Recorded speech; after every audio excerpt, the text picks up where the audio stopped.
Chama cha NCCR Mageuzi kimefanya uchaguzi wake mkuu na kumchagua Evelyn Muniz kuwa katibu mkuu wa chama hicho kwa kipindi cha miaka 5 ijayo.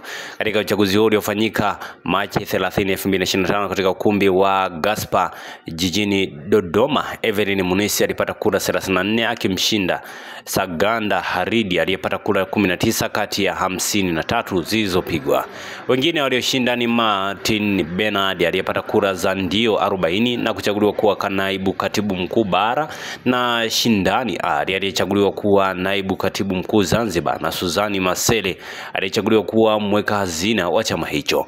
Akizungumza baada ya kuchaguliwa, Evelyn Muniz amesema katibu mpya huyo wa NCCR Mageuzi ameahidi kurejesha hadhi ya chama hicho kwa kuhakikisha wanashinda katika uchaguzi mkuu ujao, huku akisisitiza kuwa hawana hofu na Chama cha Mapinduzi CCM. Kwa sasa mabadiliko ya mfumo wa uchaguzi yalikuwa yakipiganiwa tayari yalishafanyika kupitia baraza kuu la vyama vya siasa kwa kushirikiana na kikosi kazi kilichokuwa kimeundwa. Tunayo imani kubwa na mchakato wa uchaguzi kwa sababu tayari mabadiliko ya mfumo wa uchaguzi yameshafanyika kupitia kikosi kazi.